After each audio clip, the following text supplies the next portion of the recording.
welcome you to the C&C Auto Show. I am Aaron Clements, and here with co-host Jamie Bridges. Good morning. Yes, we are ready, and David Clark. All right, we're ready to go. Yes, we are. All is going well, and we are here at Ray Ray's Car Wash here in Augusta, Georgia. It's right off of Riverwatch. It is near Costco. It's on Cabela Drive. Beautiful, beautiful car wash. It has an area when you come in to where you're not cramped. Like at a lot of car washes, you have to kind of squeeze into a little funnel and kind of get through and make sharp turns. Theirs is very well laid out. A lot of room in here to where you're able to come in and maneuver into the car wash area real nice. They always have a lot of people up there to help you when you pull up to the door and do your little pre-wash that you go through. And we just a few minutes ago, we walked through the car wash before they cut it on. Aaron needed an additional bath this morning, so he decided he was going to walk through the car wash. I did. I raised my arms and got all over and got nice and clean. So I feel good now, really good. Now, this is a beautiful car wash. I love modern car washes because they're laid out in such a way to where they don't damage the paint. They don't damage the items on the car. They use a lot of things like sonar or LiDAR and different methods to measure the vehicles as it's going in, so they'll know how much pressure to push here, how much to push there. Just a beautiful job on the things they did. And this particular one is a little different than a lot of other car washes because when you go through this one, there's no rails on the side. Yeah, it's the craziest thing. You don't talk about being nervous. Your first experience going in here is lining up on that belt and thinking, man, there's nothing holding me on here. And so, like, I was like super nervous holding on to my steering wheel. Like, man, if this thing darts one way, we're going to take out all the equipment. Yeah. But it's a great place. We come here. I mean, what a better place to go get you a hot dog or a piece of pizza over at Costco and then come through the car wash. Well, you know, there's a lot of nice places around here. You got a Starbucks right down the road. You got a Dollar General over there. You got gas, Costco gas right over here. Then you got the Costco store right over there. Top Golf is right down the road. You could just about spend a day over in this area. I hit the Starbucks every Saturday morning. Oh, this is the one you go to. This is Starbucks me and Trip go to every Saturday morning before we come to the show. Well, you're right next to your favorite Starbucks then. I told my folks there, I said, hey, we're going to be on the radio just down the road from you. Come check us out. Those that are nearby, I tell you what, why don't we do this? If the first, if somebody comes in first 10. There you go. And they get their car washed and they pull over here to vacuum their car, if they'll step over here and just say, hey, good morning to us, and we'll ask them a few questions about why they got the car washed, things like that. We'll give them a free car wash for their next time they come through. It'll be no charge. If you're getting gas this morning at Costco, and everybody comes early in the morning to get gas at Costco, just come across the road, come see us at Ray Ray's, and get your free car wash. Yeah, and we could even meet you down there if you wanted to. We could get you a card down there if you tell us you're going to come by here for a few minutes. Okay, so come on by, and plus we'll do something similar to that with Detective Quiz winner. If the person answers Detective Quiz, if they're in this area, because sometimes people answer the question and they're not in this area. If they're in this area, they'll win a Tech Tip Quiz prize package and a car wash, free car wash. And if they're not in this area, we will send them the Tech Tip Quiz prize package. So you think we should go ahead and do the Tech Tip? Let's do it. Let's lay it out there. You think so? Yeah. All right, here we go. Let's do it. In the automatic car wash industry, what does the term dwell time mean? And if you call in and answer the quiz, you'll win a Tech Tip prize. And if you stop by our remote trailer here, Ray Ray's, we'll get you one of those car wash certificates. So, next step. Oh, the number to call, 800-224-9090, if you know the answer to today's Tech Tip quiz. And that is, what does dwell time mean in the automatic car wash business? Okay. All right. I guess the best thing we'll go to the news. Let's do it. This is kind of big news, and we wanted to make sure it mentioned it. I know a lot of people has probably already heard this part of it, but it's important that everyone knows that may have one of these type vehicles that they know what to do. Ford's issued a do not drive advisory for certain 2021, 2026 Bronco Sport and Maverick vehicles. Owners are urged to contact dealerships immediately the ball joints may not be assembled correctly. And if they come loose while you're driving, you could lose control of the vehicle. I've even read where in some cases, if somebody's really nervous about driving the car, they'll come either look at it at their house or they'll tow the car in if they need to. This was a big thing, probably 15 years ago with Dodge, where the ball joints were just falling out of the Rams and the pickups whenever they were driving. So, I mean, Aaron, what are they missing out on here? Cross-check method. It sounds like they need the cross-check. They did not do the cross-check method. That's a book that I wrote several years back, and it's called the cross-check method. And we still do the cross-check method every single day on every single car at the show. Oh, yesterday, here's an example. We had did window motors on a 03 Mercury. I got this to mention later. I'll mention it now. 03 Mercury. Okay. He called for a cross-check, and I was available. So I ran back there to do the cross-check. Windows were beautiful. They worked absolutely perfect. We had Dorman window motors that we put on there. And everything worked out great. And then I started checking the other things because that's part of the cross-check. Electric seat didn't work. It wouldn't go back, wouldn't go forward. And I mentioned, the technician said, well, I don't know if it was working right or not. I said, well, nothing on the seat's working, so that makes me wonder if maybe it might be a wiring plug. He took the panel back off. Sure enough, in the seat switch was located in the panel. It was unplugged, plugged it back, boom, problem solved. That was done before the customer saw the car. So we were able to, when the customer got in, everything was perfect. They didn't know that at one time there would have been a little problem. And if they wouldn't have noticed it for a couple of days, they would have had to drive the car all the way back down there, have it then done, and then that would have been a big inconvenience.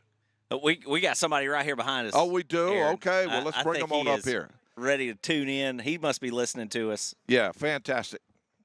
We'll bring that person on up and get them to go right over here. There we go. I think that's John. Okay, fantastic.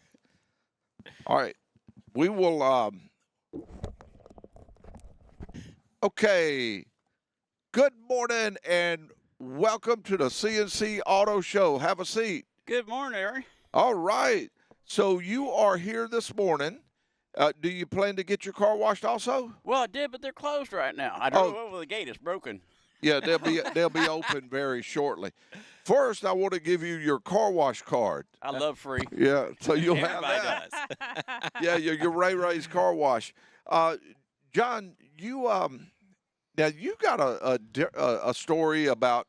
We want to ask you why you got your why you plan to get your car washed. From what I understand, it's going to be pretty this weekend. Well, you got me at free. That was part of it. But I'm real bad about washing my car. Sometimes I wash it and sometimes I don't. And, I say, well, I'll wash it tomorrow. And I says, I'll just stop there. And I heard you, I was on Riverwatch. And I said, well, I'll just stop in and say hello to Aaron and get my car washed. Well, John, I got to go ahead and mention this. I probably shouldn't, but I am. But you had a Bronco before. I did. Would that have been one of those that may have been needed to Aaron, be checked? To be honest with you, can I say what was wrong with it? Yeah, absolutely. Well, it was starting to fall apart on me. I had just several things go wrong all at once, and I says, I told you I'm getting ready to go out to Montana to an insulator show, and it needed battery, it needed car tires and everything, and my driver's side window, I'd push it to go up, and it'd go all the way up, and then all the way down, all by itself. And the navigation was starting to mess up. And I said, I just don't need this. I'm going to, I'm going to get out in Montana and have trouble. So you put that baby out, didn't I did.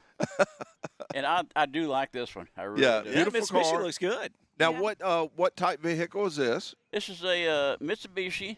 What year model? Outlander 26. How many miles on it? Right now, 2,000. 2,000 miles, okay. So your poor Bronco's gone then. Yeah. You put the Bronco out to pasture. I did. I'm going to mention real quick, first, one thing that I remember about Mitsubishi, when the TVs first come out, they started getting big screen TVs. I wanted a big screen TV. The only trouble, they wasn't flat yet. And I got this Mitsubishi TV. That thing was big, but it must have weighed 400 to 500 at least. So I remember them for almost as big as the car. You there. had 4 guys from the shop all picking up a corner of it, bringing it in. Yeah, well, it did. But, John, you were telling us something about what Mitsubishi meant. Right. In Japan, there's 3 different ways of counting. The very old way is Stoats, Stotts, Meets. Meets is 3. Bishi is diamond. So that if you look at the emblem, it's 3 diamonds. Yes. So that's the meaning of Mitsubishi.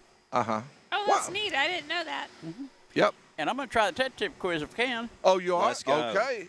Here we go. We're going to put you on stage first.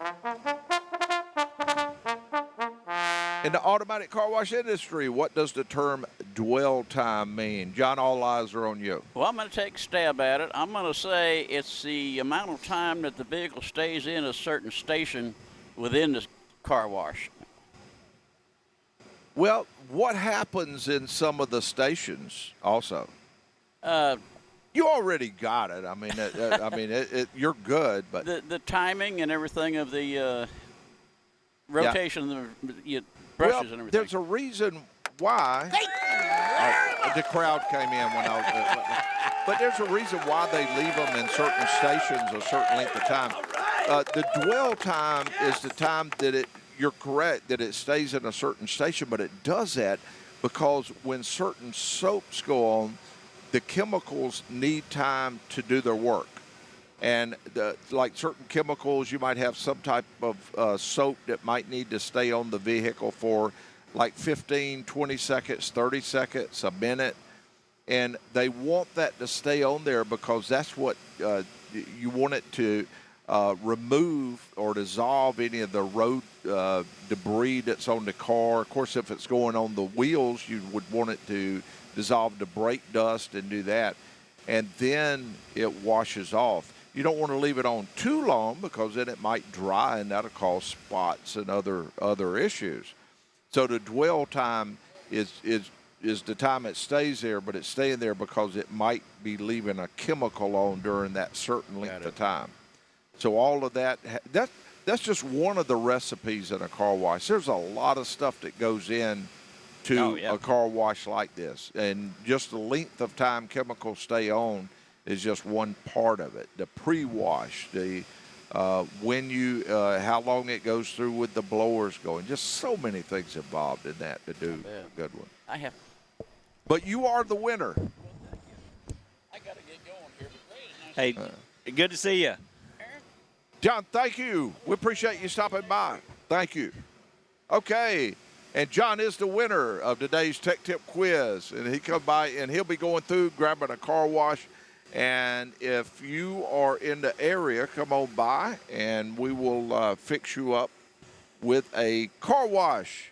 And we were, one thing that I follow very closely. Matter of fact, I follow these. I look at videos on them all the time. I read a lot of articles having to do it.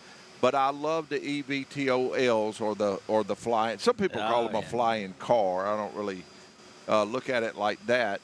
But pretty much the Octocraft, it has the rotors and all that. And the one that I like so far is the Jetson one. But I have several problems. They only fly for 20 minutes before they need a recharge. And that's a major problem for me because I live about 45 minutes away, and that's driving, but I'm not sure if the 20 minutes would be able to make it. My second problem has to do with it only goes 63 miles an hour. And if I'm going to fly, I want to fly faster than that. Well, an airplane, it needs to be able to go a lot more than that. And then another major problem is it'll only carry 210 pounds. Now, I've done some math, and the only way that I can figure that I would be able to do that is if I flew this thing naked. And, that could be breaking laws there, Aaron. Yeah, and I started thinking about that. This time of year would be one thing. I mean, we're fairly warm. But there's a lot of bugs out there. Yeah, bugs, and all that. And then you got the winter time is going to be here. And you do that in the wintertime, it's not going to be good. So The only thing I can figure is I'm going to need to wait until the newer models come out. Yeah, that seems like the best idea. That'd be for public safety, Yeah, too. they haven't quite got that thing ironed out yet or to perfection. But they are getting there. Yeah. Are you ready to go to the next news event? Let's go. Okay. It has to do with the car meet street takeover problem. It's growing. They're taking over intersections, sideshows. They're giving drift show events, shutting down highways, and several cities are passing tough laws that allow the confiscation of a vehicle. Now, I will say that, I mean, most of us have had times to where we did some crazy stuff in cars. Usually we would go to an area where nobody else is at. And I do not remember any time to where these vehicles went around in circles 10, 15, 20 feet from other people standing there looking while they're holding a cell phone trying to take a picture. I think what they're doing is very dangerous, and I don't think it should interrupt traffic. I'm all for kids being a little rambunctious at times. I don't have a problem with like going out to a abandoned road somewhere and drag racing, or even if you want to do a drift event, as long as somebody's safe. But when you get into dangerous stuff, I wonder if confiscating a vehicle might be something to think about. What do you think, David? I don't know. I mean, this whole taking over intersections and taking over the interstate, like, that is absolutely insanity. Like, I don't know where people have gotten the illusion that you can just take over the road. Yeah, no. I can remember, back when I was younger, and if you're from Augusta, Washington Road, and everybody used to go. And sit in the parking lot. Friday, Saturday night, they would go up and down Washington Road and make laps. And then you'd go meet in a parking lot, and everybody would show their cars, and you'd have conversations way before cell phones, pagers, any of that stuff. Everybody was watching for whose car was on Washington Road. Yeah. Right? But you did it civilized. You didn't act crazy. You're not blocking the intersection. Yeah, right. And so, I mean, and it's not that they just blocked the intersection. I mean, you watch some of these videos, they got fireworks. Yeah. Like, what in the world are you doing? And you might need an ambulance that needs to come through that intersection, or there might be an emergency somewhere where somebody's needed. But also, people could get hurt very badly. Yeah. If one of those vehicles was to spin out of control and go through a crowd, it happens. If you watch some of it, these things don't always go perfectly. And there are times that, it gets out of control and people get hurt. So would you agree then? I mean, if that's what it's going to take, confiscate the car. Yeah, take them. I mean, play dumb games, win dumb prizes. Yeah, we don't have That's enough. almost like the buck wow. Yeah, I mean. Jamie's got all of these terminology deals that goes on. But, I mean, go sit in a parking lot. If you want to show your car off, okay, but don't, clog up intersections. Don't run people over. Or the street racing. They had one in Atlanta I saw yesterday. They were heading to one of these meetup events, and they were, 6 or 8 of them just ran into each other on 285. Uh-huh. So, I mean, and you know how 285 is in Atlanta. Oh, yeah. Horrible. I mean, they clogged the whole thing up because they were in 2 or 3 lanes when they hit each other. Wow. Just out there being dumb. Okay, so it's passed. Take the cars. Yeah, take them. Take the cars. I think there's got to be consequences. I think that's the biggest problem we have is there's not enough consequences when you break the law. Uh-huh. Well, I don't know. I mean, is taking the car even enough to I think that would get people's attention, though. I think that if someone had a car that they had all modified and they really loved that car and they took that one away, I think everyone else would look at that and say, wow, I don't think I'm going to do that. Then they've modified it. You got the tow truck driver that's going to struggle to put it on the truck, right? And then if he damages it, now this owner is going to turn around and try and sue the tow truck company because they damaged the car. Like, I don't know. I don't know what you do. Like, it is an absolute disaster. Well, I mean, as many people are defaulting on car loans now, is it really... Is taking the car away that's probably not paid for an incentive, because if they can't make the payments, they're not going to pay for it anyway. Yeah. So Jameis said lock them up. Yeah. Like I mean, there's maybe that's harsh, but I mean, you can't be out there creating a hazard. I mean, it's bad for. I mean, I've got a guy right now with a buy here, pay here lot that I'm helping with 2 claims. You know, these people they buy here, pay here, right? Like they're paying monthly, and they got insurance. Well, they wreck the car, or it gets repoed. One's a total loss. Well, they drop their insurance, and the insurance company's fighting. Now this man's stuck with his cars. And I mean, what's he going to go get? Nothing. Yeah. Right. So I don't know. It's definitely a problem. All right. Ready to go to the next one? Let's go. Okay, the synthetic motor oil transmission fluid issue, it could get ugly. And this is a little bit in Jamie's court also. I'm getting letters weekly of price increases and talks of shortages. Jamie, have you heard anything new on the synthetic oil issue? Just that it's coming, and it's potentially going to be a problem. I mean, I get calls through the week. Hey, do you have synthetic? You know, whichever viscosity that they're looking for. And right now, I'm okay. But when my stock is depleted, you know, it's I don't know when I'm going to get more. That's the problem. Well, I hadn't had time to examine it yet or go over it real close, but we got our bill or statement from the oil company that we buy from, and it was huge. I don't know if we bought a lot of extra stuff or if it was just a lot more, but something is not good on there. No, Aaron's just stockpiling. That's what it is. You're just stockpiling. Yeah. Wow. Well, it's that was about the size of a nice car.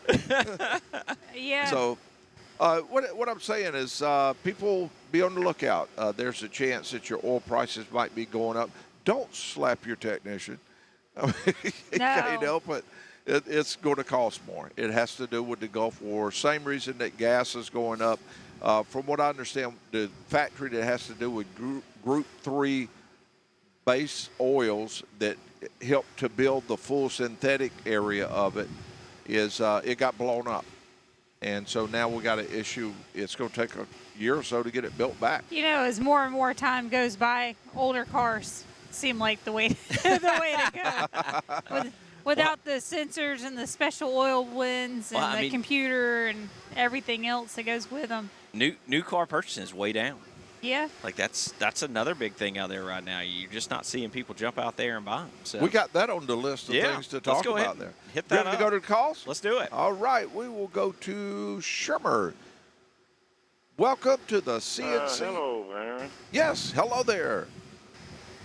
Hey, I've got a 2006 Ford Ranger, and I was at the grocery store yesterday, and it ran fine down there. But when I left, it ran up to about 3,000 RPM. It sounded like it was running good, but beyond that, it started fluttering and missing and carrying on. And I don't have any idea what's wrong. Okay, so from what I understand, it drove good to the grocery store. Then as you were leaving the grocery store, you mentioned that it sounded like it kind of revved up really high, like the 3,000 RPMs it was running rough? Yes. When I accelerated up to about 3,000 RPMs, that's when it started. Oh, okay. As you were accelerating, that's when it started running kind of rough. Well, there's a lot of things that can cause that. I mean, I always like to start with the basics, the cheapest things first, make sure it's not due for something like a maintenance tune-up or any kind of, if it's hadn't had a fuel induction, I don't know the mileage or any of that. Just the basic stuff. And the reason I like to do that is doing those type things you would need anyway. If it was due for a tune-up or due for an induction service or different items like that, if you do them and it don't solve the problem, you still hadn't wasted money. Now, during the maintenance tune-up, I definitely would check for service bulletins to make sure that there's not like a reflash. And again, I don't know the type car that we're talking about and all, but I'm kind of giving you general information, but making sure that it's not due for... It's only got 47,000 miles. Okay, and what type vehicle is it? It's a Ford Ranger. Oh, Ford Ranger. Okay, yeah. Have you had your maintenance tune-up and your induction service, and that one I believe would take a fuel filter possibly also. Have all of those items? No, I haven't. Okay. Yeah, I would start with that. The oil change regular. Yeah, I would start with going ahead and having your maintenance tune-up done because I believe you're going to find it's due. And with that, definitely an induction service because I know it would be due at that mileage. And then the technician, as he's doing that, can check for service bulletins on the vehicle and check all the vacuum hoses because you could also have a vacuum leak. But it also sounds a little bit like you may have an ignition coil going bad. So if you if the technician finds that it's any trouble code stored in the vehicle before the maintenance tune-up, like a cylinder misfire, you may end up needing a coil at the same time. So those are the things I lean toward, but it would all start out with just checking some of your basic maintenance first. Okay, do you all have a towing service? Absolutely, yeah. We have a towing service with a professional driver. A lot of times people can have a towing service, but they just let almost anybody drive them. But we have a very professional driver and a very nice tow truck. But yes, we do. Yeah, of course. I live here in Evans, and from your shop here, I'm only about 4 or 5 miles away. But I'm afraid to try to drive it on Washington Road. Mm-hmm. Yes. Well, yeah, absolutely. Yeah, all you have to do is dial our number, and we are very happy to tow that vehicle in. Okay. All right. I certainly do thank you. We thank you. Great call. Right. Okay, number to call, 800-224-9090 if you've got a question about your car, your truck, your SUV, and we can try to squeeze this one in. All right. All right, and this is one David might be kind of interested in also. Tesla now operates roughly half of U.S. fast charging ports, and I believe that as EVs become more popular for recharging, they are starting to charge. If just about any vehicle charges up on a fast charging port, they have to pay Tesla. Do you think there might be a time to where you end up paying more to recharge a vehicle than you would have paid in gas? I don't know. It's if you ever go to one of these, I mean, I've done it a couple times just, through the shop, and we've, had an EV car and just charge it back up. It's not crazy expensive. It does take a little bit of time. Uh-huh. But the superchargers are quick, but it's still not as fast as filling up at the pump. Uh-huh. So I think it may be cheaper, but you just got to, what's your time worth, right? Uh-huh. I don't think Elon does anything for free. Uh-huh. No. He had a plan to put out all these charging stations because he knew that there was going to be a return on his investment. Yeah, right? Like, he's a smart guy. He don't have the money he has because he's dumb. So. Uh-huh. Well, I mean, how many people have the Starlink? How many people? No, absolutely. I mean, how many of the manufacturers went to him and got the conversion plugs so that they could use his chargers on their EV cars? Uh-huh. Yeah. Right. So, I don't know. I Clever. think another win for Elon. Yeah. I have a car wash story from last weekend. If you want to hear it. Absolutely, we do. So, and this comes back to sunroof drain tube maintenance, and it's important. So last weekend after the show, I'd driven the Highlander, and it has a sunroof. It's a nice vehicle, and it's an older vehicle. So I was like, you know what, this thing is pretty dirty. No, it was the Murano I drove, and I was like, I'm gonna take it through Ray Ray's because the car wash is awesome, and it was gross, and the vacuums work well. And anyway, I needed to clean it out because in the springtime I was like, I'm gonna let the car air out, so I left the windows down, and it was full of pollen still from spring.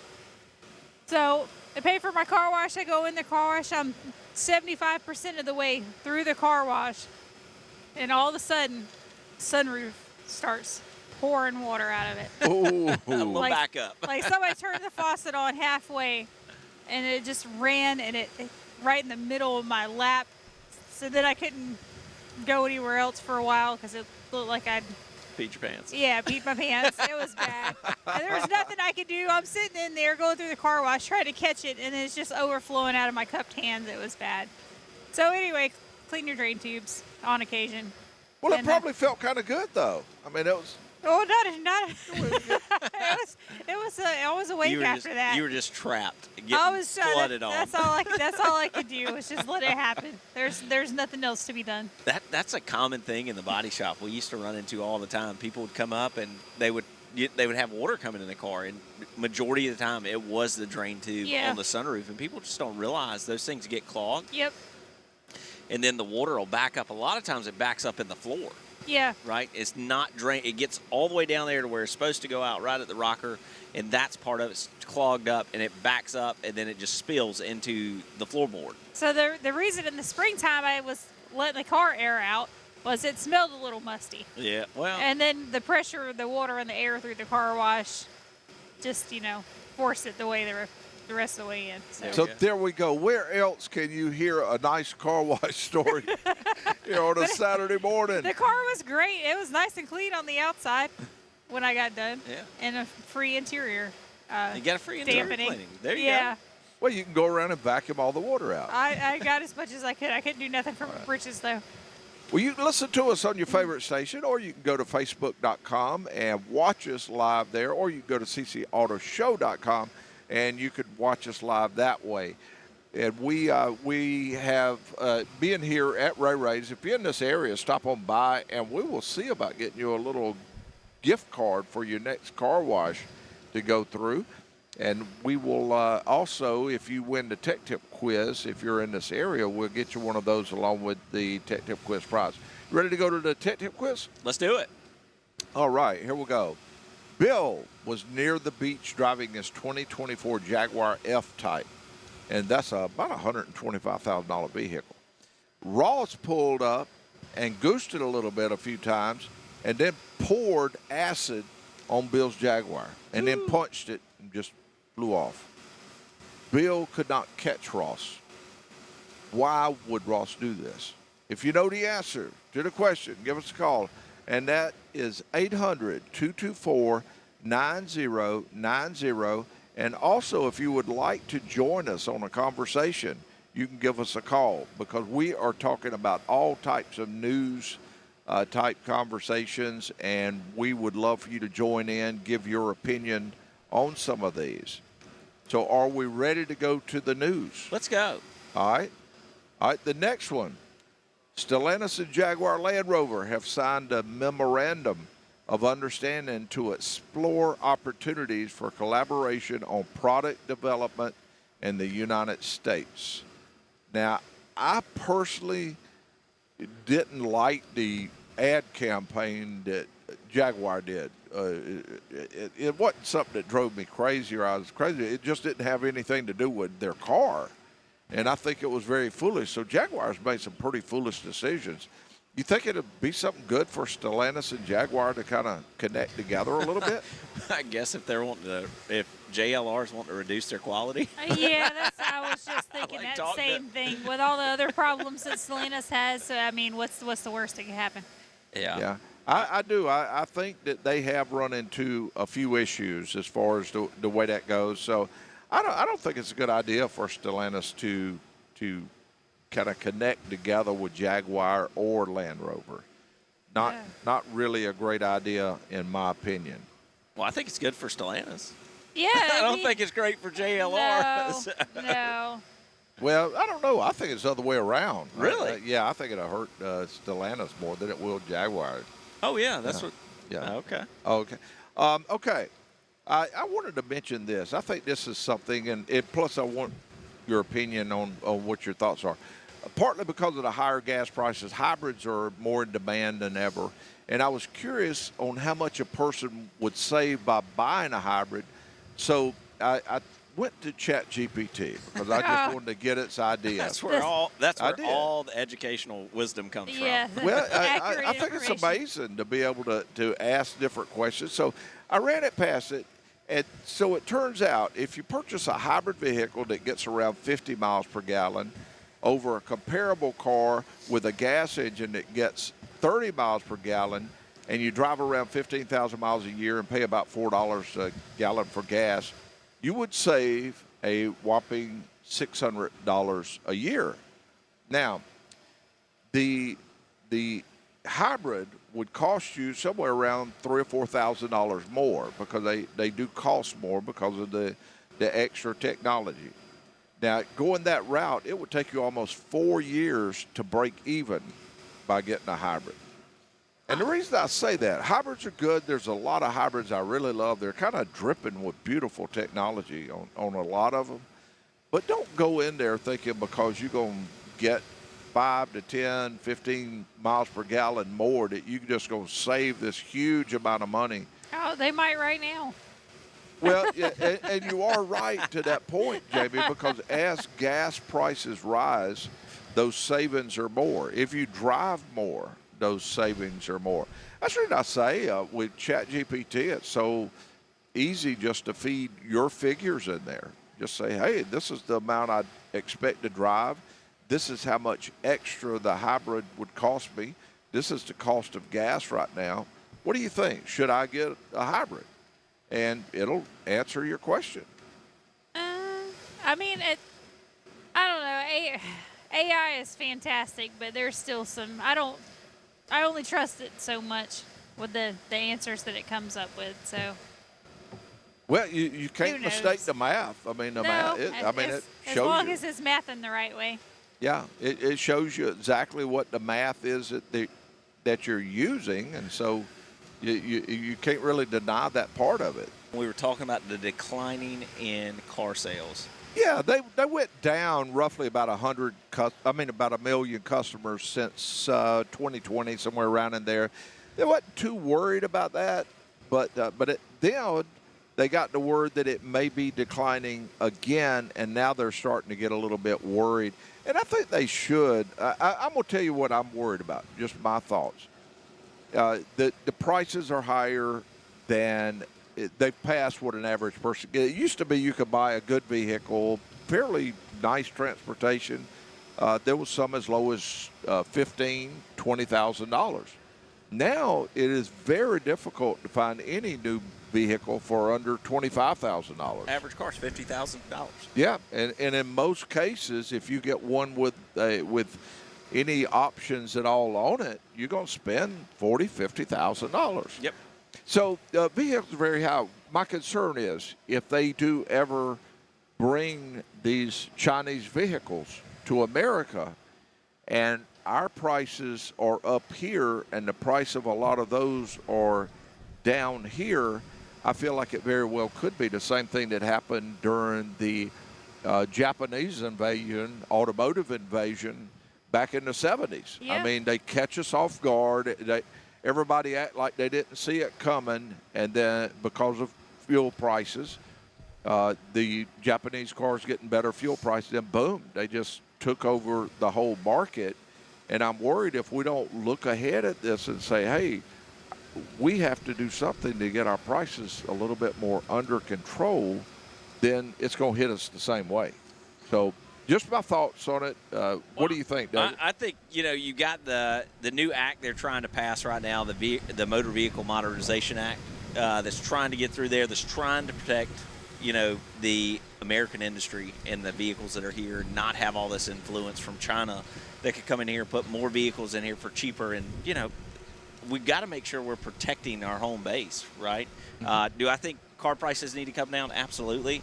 I think it's almost out of control. They continue to bring up car prices, but then they continue to extend out the length of your term that you can finance these things for. I mean, you got people financing cars for 10 and 12 years. Like, that is insanity to me. It is ridiculous. But what it's doing is, the new cars aren't moving. The used car market is through the roof. Like, used car values right now, like, go out there and search them. Yeah. It is insane. But in my opinion, some of this is the car manufacturer, but a lot of this also has to do with certain laws that are passed. For instance, you got a beautiful Chevrolet truck. I mean, beautiful truck. There was one over here, right, model. And the gentleman did ask me a question about this part of it. But you have a truck that's done great, beautiful engine, and then they pass laws that the fuel mileage has to be even less than it is now. And so they put active fuel management on it to where it's killing cylinders as you're going down the road. You say, well, it's going to help us to get better gas mileage. That's great. But it also tears up the engine. It makes the engines use oil. It makes it so. What have you saved when your engine is needing a major overhaul or major work done at 90,000 miles to when it could have went 250,000 miles? Now they make delete kits that people buy online that you can plug in and delete the active fuel management and make the engine last longer. And it works. I think if we're gonna, now I'm all for reduction in emissions. But I think that if the government is going to come up with the ask of the car manufacturers, hey, we would like for this, and this to happen, there needs to be some collaboration between the two. You know, the car manufacturer reasonably needs to have an excuse as to why or why not the government's ask is feasible, and they need to work together for something that's realistic. So, like, they came out with those guidelines, hey, you need to have this done by this time frame. So the car manufacturers were, up a creek. They had to come up with some kind of solution, and for, a lot of them, it was that active fuel management. Well, the start-stop. Yeah, I mean, the car's cutting off at a thing. Now, it's not a bad system. It works, but think about what that added to the price of a vehicle increase, make the software to where the vehicle will cut off. Think about what it takes to beef up the starter in a way to where the starter won't go bad. At an early I don't day. know many people that I've heard that love that feature. Nobody. I hate it. Everybody hates it. Everybody asks me, how do you permanently turn it off? Now, what if we did this? And I realize in some cities the traffic lights are great, but why have a start-stop system when in many cities you pull up to a red light at 2 o'clock in the morning and the thing's going to stay red for 2 or 3 minutes when nobody is around? And the technology is, you see the camera up there, you know that there's got to be some software to make that little light turn green at 2 o'clock in the morning. Now, I run it, but if there's for some reason, I do. Look at Aaron in the self-incrimination. But if there's somebody in front of me or there happens to be a police officer sitting nearby, I have seen people sit there for 15 minutes and finally take a right turn and then do a U-turn so they don't have to run a red light. No, that's more your property taxes not being properly allocated than your vehicle's But I mean, value. that should, if they're going to pass a law that if you pull up to a red light, that thing has, and nothing else is coming, that red light has exactly 5 seconds or less to change to the green. That should be a law instead of making everybody cut their cars off. Yeah. Now, just my thought. You got me fired up. Yeah, man. I don't know. I mean, I think this whole thing around, car prices, I think there's just so much to it. You look at how much inventory they build constantly. Yeah. And then they have these dealer incentives. If you'll turn around and sell this many, then you get this cash back from the manufacturer if you push these cars. Like, they overproduce, and then they have all this inventory. It's just waste. Some of them sit on the lots for like 159 days, 200 days, and then if they can't sell them, then they'll sell them to another country. They'll bid them out at auctions to other countries. So what happens if you have a bunch of waste? You've got a lot of cost. So how do you overcome that cost? You raise your prices, right? So let's just get better at inventory management. Exactly. Yes. Okay. We beat that one to death. We have had a lot of questions concerning Carfax lately, not only during the radio show but also at work. And I've heard, David, you've mentioned Carfax several times as far as when people are asking about a vehicle or things to do with collision repair. You've mentioned Carfax. What does Carfax do and what does it not do? Well, from a collision perspective, okay, so I may be biased, Aaron, and for mechanical, you can give your side of it. But on collision, I just, Carfax, it records some wreck histories. It doesn't record all of them because there are times that I'll have a customer that calls me for a diminished value claim, and I'll look up their cars. I'm trying to compile the report and look at everything and see if there's a wreck history there. And as soon as I'm running, it's not there. I'm like, well, they've got an accident report. They've filed it with their insurance company, but the accident isn't showing up. Now, does it come a couple of months later? Does it, when does it hit? Yeah. Like, that's an unknown, right? Some are instant and they show up. I think the severity piece of it is very inaccurate. I mean, I had a car that had to have a whole frame put under it, and it said minor damage. That's not minor damage. Yeah, there are times that I have to get and they've got it listed of what they believe or how the category should be, but nobody reads that. So the insurance companies use that against the customer. Yeah, you just had minor damage. Yeah, no. So you don't, even though you put a whole frame under it, it's just minor damage. Like, I don't think there's anybody in their right mind that believes that that's minor damage. But, those are things to me on the collision side. Now, when I'm doing a total loss or looking at that, like, I think it's fantastic for what the automotive shops are doing is they're recording the intervals of when people and how they're, maintaining their car. Like, I see that, and that helps me when I'm trying to come up with a valuation of, like, what is this car worth?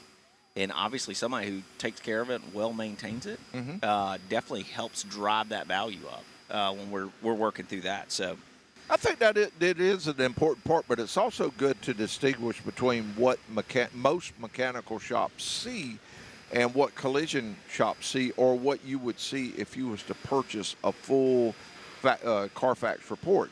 Now, on the mechanical side, what we see automatically when that vehicle is in our system, we have it set up to where we could push a button and see Carfax. We can see the report that's on the Carfax report, but it's more mechanical information. And it can really be good because we've had customers come in before. Let's say they had a Honda and it had 175,000 miles on it, and they say, "Whoa, I need a timing belt on this vehicle really bad because it hadn't been done, and I want to get a timing belt."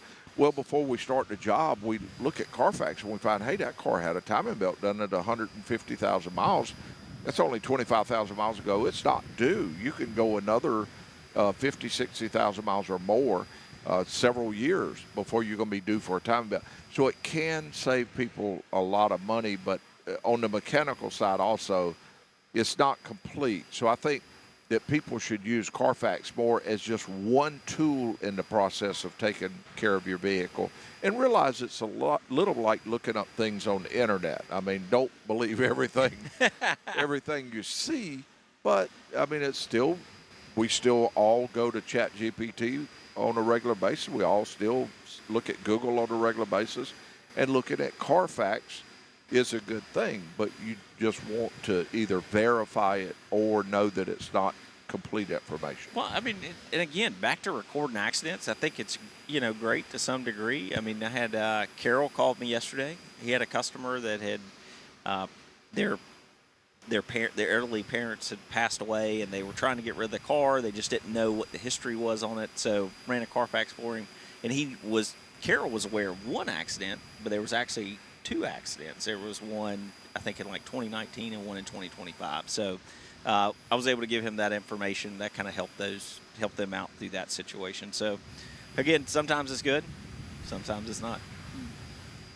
Okay, next item. We'll go to a Texas man found himself in handcuffs this week after deciding that Katie's Woods Park boat ramp was the perfect place to test one of the Tesla truck's Wade modes. I saw that video. Yeah, you did. Things didn't go according to plan.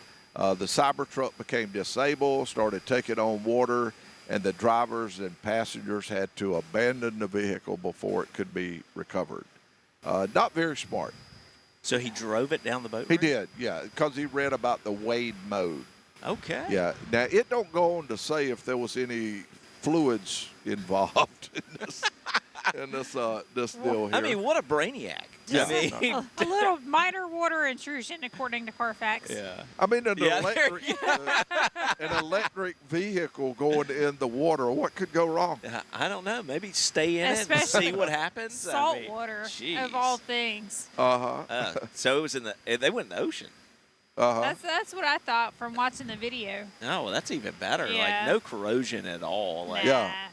Geniuses everywhere.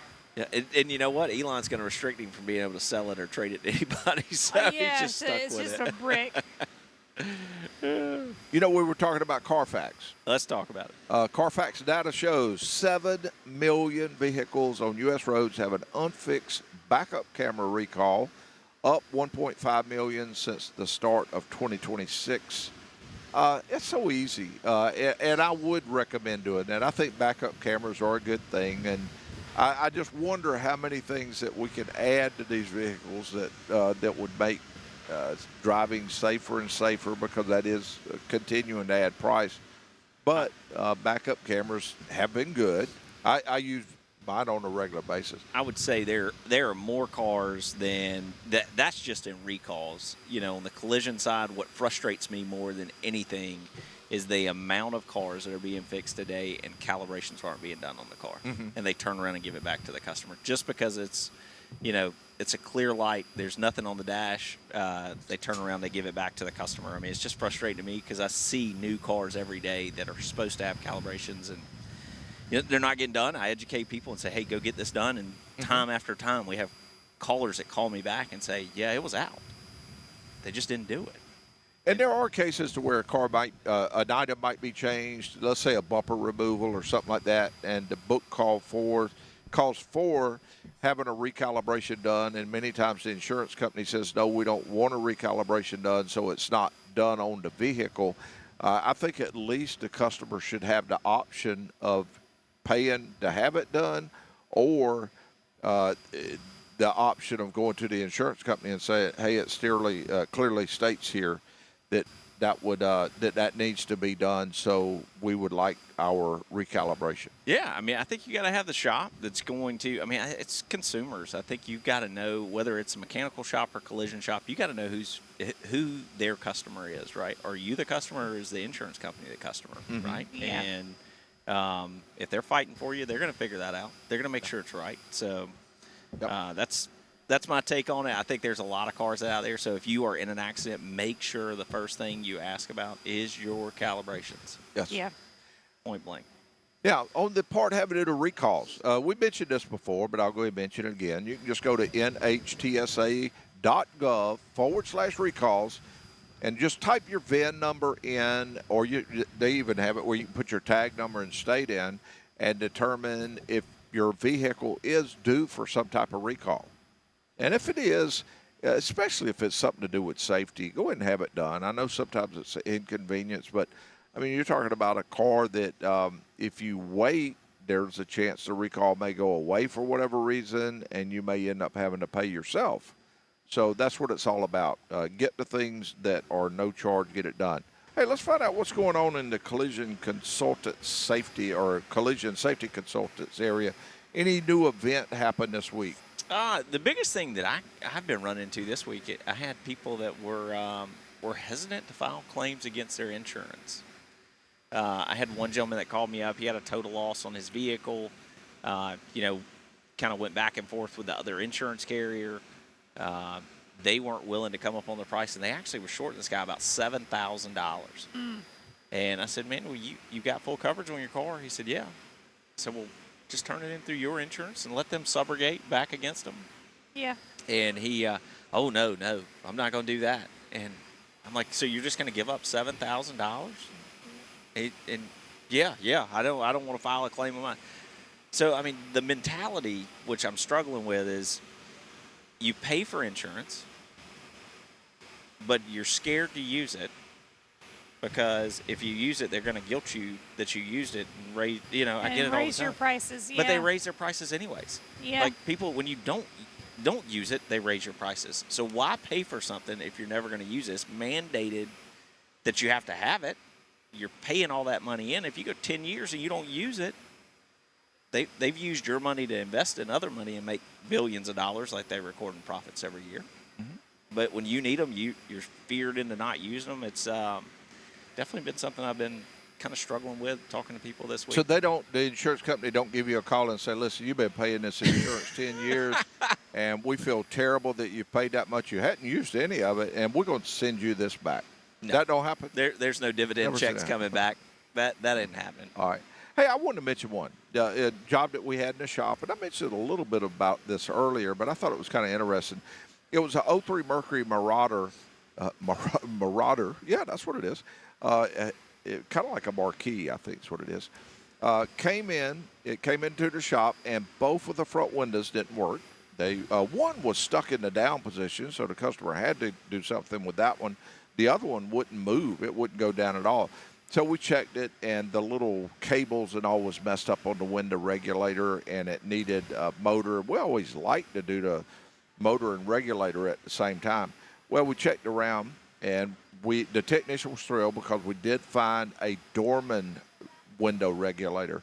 And the reason the technician was so happy, well, one, they had it in stock, whereas if we would have got that part from the dealer, we would have had to order it, take 2 or 3 days.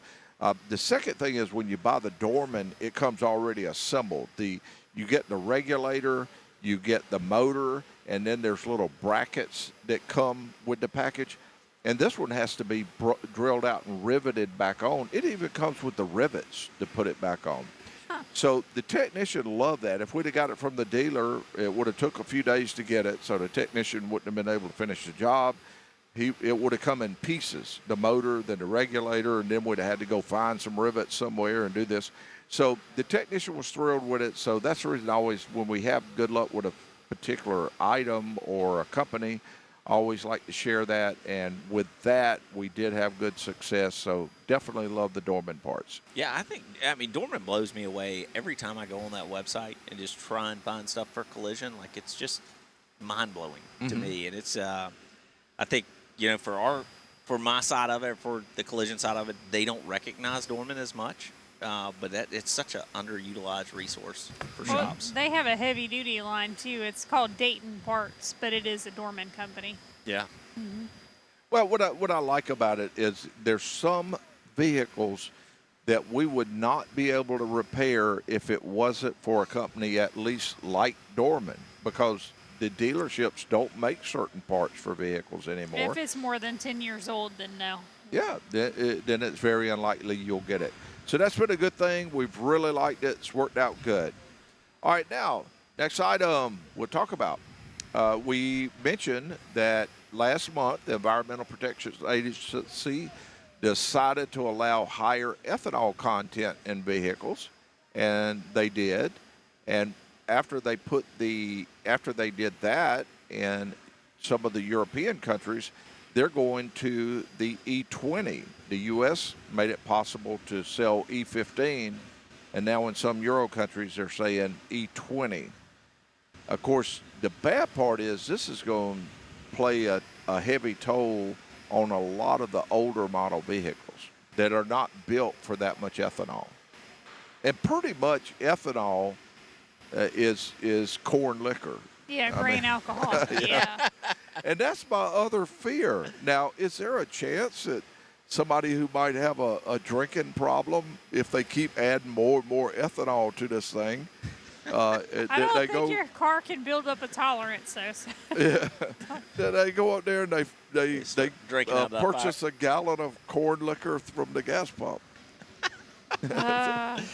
Bootleggers out there. Now, right now it wouldn't work because it's mostly got too much petroleum in it. Yeah, but if you move it all the way, if you get on up there to just 100% ethanol, you never. They're gonna be taking shots at the gas pump. So only Aaron. That's just something to think about. Just say.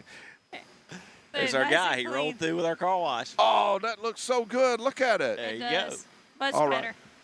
All right. Hey, your vehicle could look like that white Titan that just passed by. It could turn out beautiful, nice and clean. And that's one thing that'll make you feel better all day, all weekend. Oh, yeah. Is a nice wash on a car. And you can pull in to Ray Ray's. Now, they got at least 2 locations. And this one's near Costco, though. You pull on, you get on a conveyor belt, the car just kind of rolls through, and you get everything done, taken care of. So I got to say, there was a car wash over in North Augusta, and on his sign it used to say, "Clean cars ride good." Yeah. My wife loved it. And so to finish I like off. that. Well, that wraps up this week's C&C Auto Show, and thank you to our co-hosts, Jamie Bridges and David Clark. I want to say thank you to our show producers. That'll be Mason Rogers, Anana Lopez, and Trip Clark. And we will see you again next week with a shiny new C&C Auto Show.